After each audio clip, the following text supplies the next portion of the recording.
교재 99페이지 보겠습니다. 여호와께서는 이스라엘 백성을 연단하고 정결케 할 사자를 보내실 것을 선포하십니다. 이후 온전한 11조에 대한 촉구와 축복의 말씀을 주시고 여호와를 경외하는 자들은 여호와의 기념책에 기록하여 특별한 소유로 삼으실 것을 약속하십니다. 여호와께서 정하신 날에 공의로운 해가 떠올라 치료하는 광선을 비추어 모든 것을 정결케 하실 것을 선포하시며 모세에게 명령한 율례와 법도를 지킬 것을 경고하십니다. 말라기는 우리가 아는 대로 구약의 마지막 책입니다. 그리고 이제 이 말라기가 기원전 430년 정도 어간에 활동을 하다가 이제 신구약 중간 역사로 들어갑니다.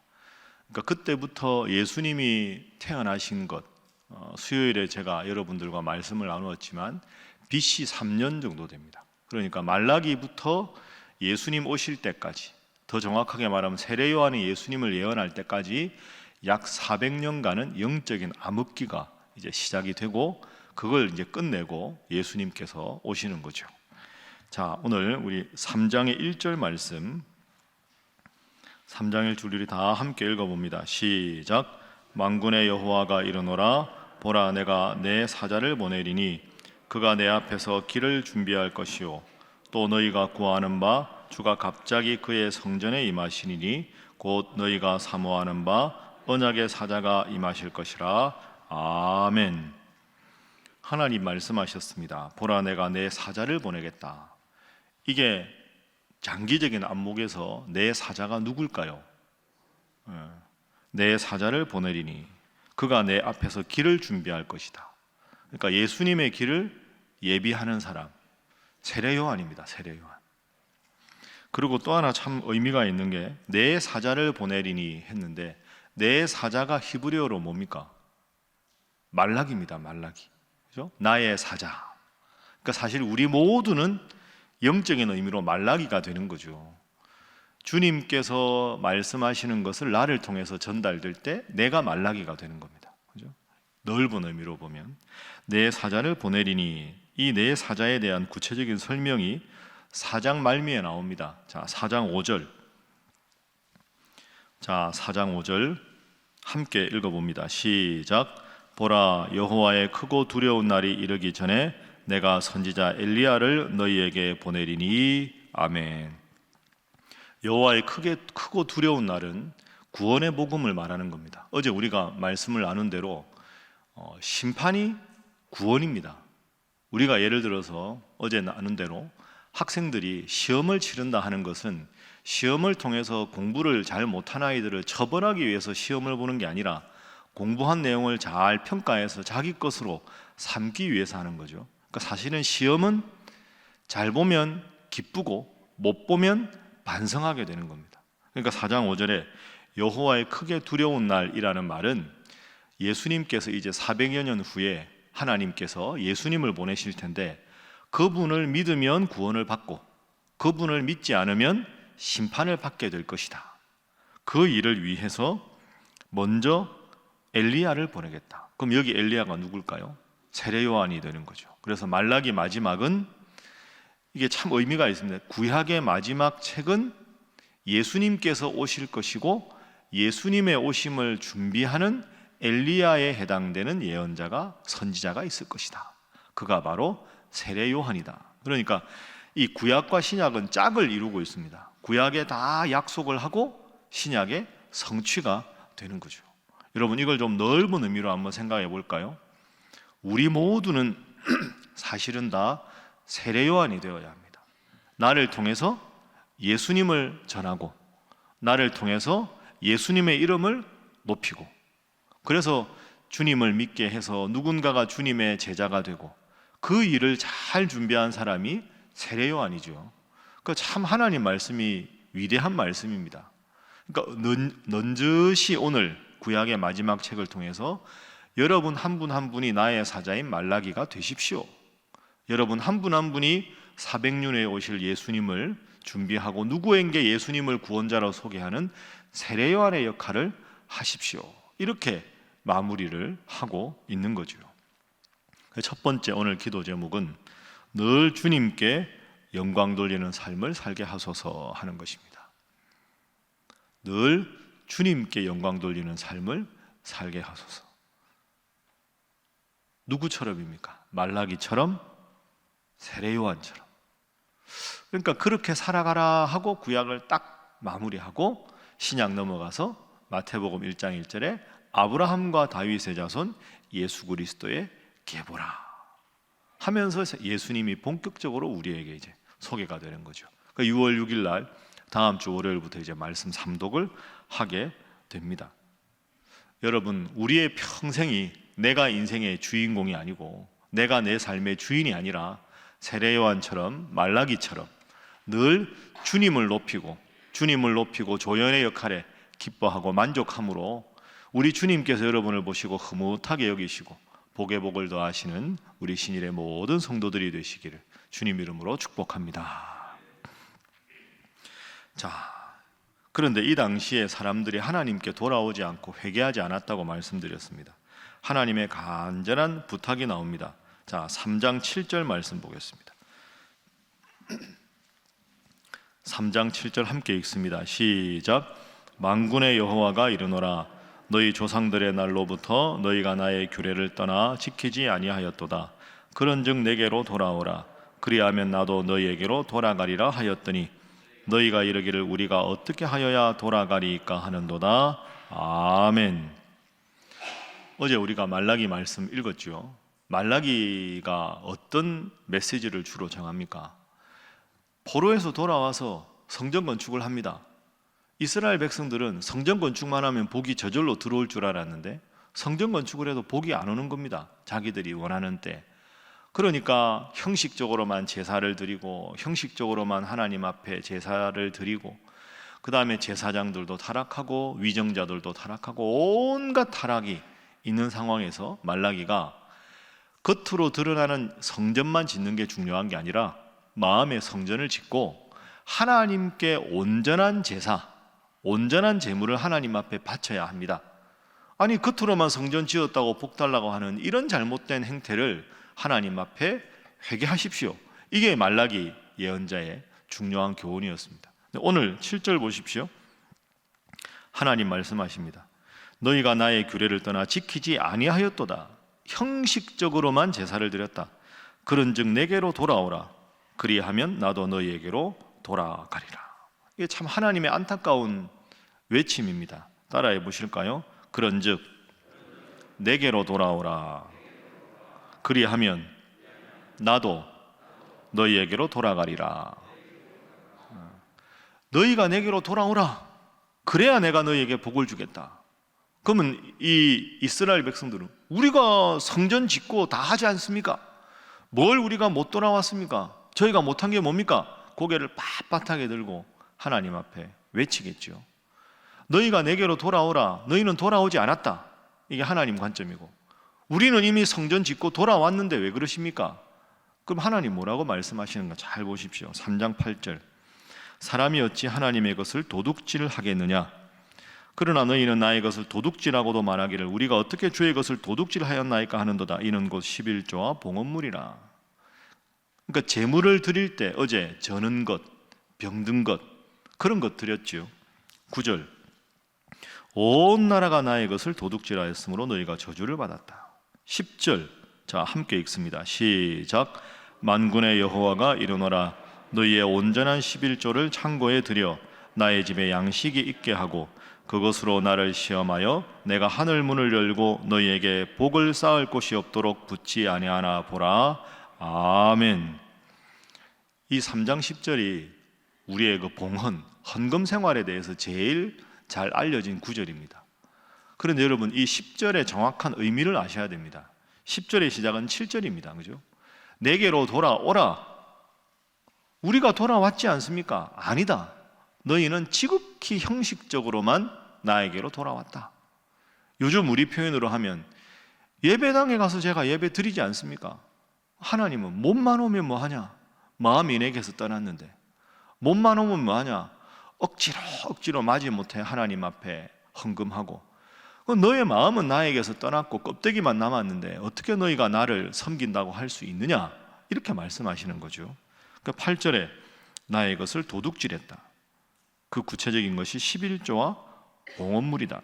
10절, 그럼 하나님이 이렇게 약속을 하십니다. 너희가 지금이라도 회개하고 온전한 11조를 창고에 들여 나의 집에 양식이 있게 하고 그것으로 나를 시험해보라.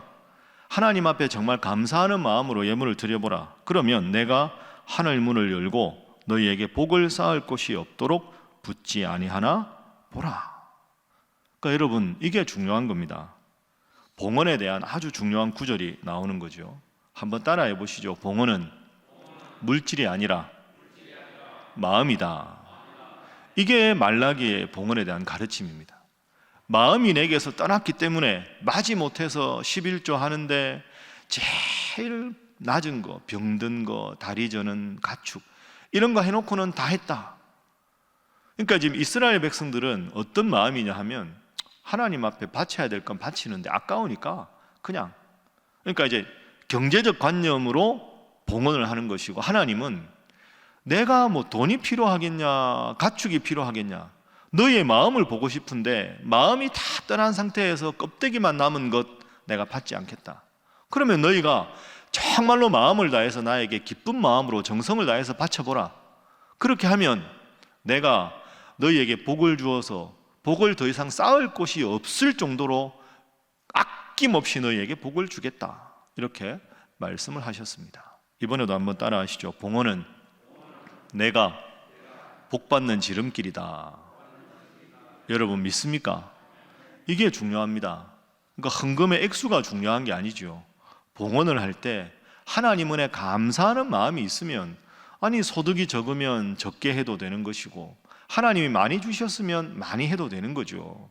액수가 중요한 게 아닙니다. 마음이 중요한 거죠. 그 두 번째 기도 제목은 주님께 온전히 봉헌하게 하소서 하는 것입니다. 주님께 온전히 봉헌하게 하소서. 거듭 말씀드립니다. 봉헌이나 헌금은 내가 하나님 앞에 복 받는 비결인 거지, 예배당 그리고 교회 예산을 위해서, 재정을 위해서 하는 게 아닙니다. 하나님이 여러분에게 마음을 주셔야 봉헌을 하는 거지, 그렇지 않습니까? 근데 이 원리를 잘 이해하셔야 합니다. 여러분, 오늘이 성경 두 번째 읽기 끝나는 날입니다. 제가 보기에 오늘은 여러분 감사헌금 하셔야 됩니다. 반응이 이상하죠. 감사헌금 액수가 중요한 게 아니라, 제가 주일날 말씀드렸죠. 내가 말씀을 읽지만 말씀이 나를 지키는 겁니다. 여러분, 이 새벽에 하나님 앞에 나온 게 얼마나 감사한 일입니까? 그래서 새벽기도에 이렇게 건강한 모습으로 나오는데 하나님께서 말씀을 두 번째 읽도록 나를 지키셨다. 액수가 중요한 게 아니라 여기에 대해서, 하나님 은혜에 대해서 감사하는 마음을 가지는 게 마땅한 거죠. 제가 이제 새벽기도 설교 끝나고 여기 있는 봉헌에 대해서 감사 예물 읽고 기도하지 않습니까? 6월 1일 날 이런 기도가 있었습니다. 제가 그분 기억나는데요, 그분은 꼭 1일 날 감사헌금을 합니다. 하나님, 지난 한 달 동안 잘 지켜주셔서 감사합니다. 그러니까 지난 6월 1일 하나님, 5월 한 달 동안 지켜주셔서 감사합니다. 저는 참 훌륭한 성도라고 생각합니다. 그 얼마나 아름답습니까? 하나님 보시기에 얼마나 이 표현이 그런데 기특하시겠습니까? 야, 그래, 다 내가 한 달 지켜줬는데 너는 한 달간 지켜줬다고. 그리고 여러분, 새벽기도 하다가 응답받은 기도 제목이 있지 않습니까? 아, 이거 내가 지금 고민하는 이 문제에 대한 하나님의 해답이다. 그럼 하나님 앞에 감사한 거, 하나님 제 문제에 대해서 응답해 주셔서 감사합니다. 여러분, 감사가 습관입니다. 불평하는 사람 매사에 불평합니다. 가만히 보십시오. 좋은 일 생겨도 감사하지 않습니다. 왜? 불평이 체질이 되거든요. 어머 축하합니다. 얼마나 가겠어요? 이러고 말 딱 끊습니다. 그런 사람들은. 감사하는 사람들은 저분은 저 삶에서 어떻게 감사가 나올까 하는데 범사에 감사합니다. 이게 하나님이 가르쳐 주신 거죠. 나에 대한 감사의 마음이 있어야 한다. 그러면 내가 그것에 30배, 60배, 100배의 결실로 함께 해주겠다. 여러분, 하나님은 액수가 크고 적음이 중요한 게 아닙니다. 하나님 은혜 감사하는 마음으로, 내가 말씀을 읽었지만 말씀이 나를 지키시고 이 새벽에도 하나님 앞에 나올 수 있는 모든 것이 하나님의 은혜인 줄로 믿습니다. 날마다 주님 은혜 감사하는 삶을 살아가시기를 주님 이름으로 축복합니다. 자, 마지막으로 4장 말씀 보겠습니다. 4장 2절 말씀, 아주 힘이 되는 말씀입니다. 4장 2절 말씀 함께 읽습니다. 시작. 내 이름을 경외하는 너희에게는 공의로운 해가 떠올라서 치료하는 광선을 비추리니 너희가 나가서 외양간에서 나온 송아지같이 뛰리라. 아멘. 하나님이 지금 말라기에서 너희들은 형식적으로만 성전 건축을 했다. 마음이 나에게 돌아와야 한다. 마음이 나에게 돌아와서 정성을 다해 나를 섬기면 내가 너희에게 큰 복을 주겠다. 그러면서 이 4장에서 앞으로 이런 복도 더 주겠다 하는 하나님의 보너스가 4장입니다. 4장 2절. 내 이름을 경외하는 너희에게는 공의로운 해가 떠올라서 치료하는 광선을 비추리니 너희가 나가서 외양간에서 나온 송아지같이 뛰리라. 아멘. 제가 병원에 가거나 하면 제일 많이 인용하는 구절이 이 구절입니다. 여러분 혹시 몸이 안 좋거나 아니면 여러분 구역 식구를 위해서 기도해야 되거나 힘 없어서 요양원에 계신 우리 권사님이 있거나 여러분 손자가 학교에서 축구하다가 다리가 다쳐가지고 이렇게 붕대를 감거나 아플 때 제일 좋은 기도 문입니다. 그죠? 하나님께서 공의로운 해가 떠올라서 치료하는 광선을 비추셔서 외양간에서 나온 송아지같이 뛰리라. 여러분 외양간에서 나온 송아지 얼마나 막 뛰잖아요. 그렇게 온전히 건강하게 될 것이다. 이게 병든 사람에게만 해당되는 게 아니죠. 내 형편이 힘들고 어려울 때 내가 하나님 앞에 기도하면 병들어 누워있다가 외양간에서 나온 송아지가 기뻐 뛰듯이 너의 인생에 내가 복에 복을 더하여 주겠다. 이게 말라기 마지막 말씀입니다. 오늘은 4장 2절 말씀을 여러분의 인생에 주신 말씀으로 꼭 마음에 새기시고 아플 때, 누군가를 위해 기도할 때, 새벽에 나와 답답할 때 하나님, 제가 지금 영육간에 힘들어 지쳐 있습니다. 치료하는 광선을 바라시고 회복의 광선을 바라셔서 외양간에서 나온 송아지같이 기뻐 뛰며 하나님을 찬양하는 자로 변화시켜 주옵소서. 그렇게 기도하셔서 하나님 앞에 승리하는 여러분 되시기를 바랍니다. 그래서 마지막 세 번째 기도 제목은 주여 치료하는 광선을 바라여 주옵소서 하는 겁니다. 주여 치료하는 광선을 바라여 주옵소서. 그러니까 앞으로 여러분이 이 말씀 붙잡고 기도하십시오. 속이 답답하면 가슴에 손 얹고 말라기 4장 2절 읽고 주여 치료하는 광선을 바라여 주옵소서. 내 생각이 또 누군가가 힘들고 어려우면 이렇게 기도하는, 하나님의 말씀은 살았고 운동력이 있어 좌우에 나선 어떤 금보다도 예리하다. 오늘까지 3년 동안 하나님께서 내가 말씀을 읽었으나 말씀이 나를 지켜주셨습니다. 내일 주일 잘 보내고 다음 주 월요일부터도 하나님 앞에서 늘 말씀 열심히 읽어서 말씀이 여러분을 지키시고 여러분의 모든 형편에 하나님 치료하는 광선을 바라여 주셔서 하나님 앞에서 더 잘되고 잘되는 우리 신일의 모든 성도들이 되시기를 주님 이름으로 축복합니다. 기도하겠습니다. 이 시간 기도하실 때 하나님 말씀 이독할 수 있도록 은혜 베풀어 주셔서 감사합니다. 늘 주님 앞에 몸과 또한 마음으로 기쁘게 봉헌하며 정성을 다해 하나님을 섬기는 자 되게 하여 주옵소서. 하나님, 저의 인생에 우리 살아가는 성도들의 삶에 치료하는 광선을 바라여 주셔서 온전히 아프고 병든 곳이 다 회복되어 하나님 앞에 큰 영광 올리는 자들 되게 하여 주시옵소서. 기도하시고 내일 귀한 주일을 위하여 월요일부터 시작되는 말씀 세 번째 읽기도 주께서 영육간에 강건케 하시고 목회자들에게 영육간에 힘을 주셔서 말씀 잘 전하게 하시며 온 교회가 말씀에 바로 서는 신일교회 되게 하여 주시옵소서. 함께 기도합니다. 주여 믿습니다. 주여 믿습니다. 주여 믿습니다.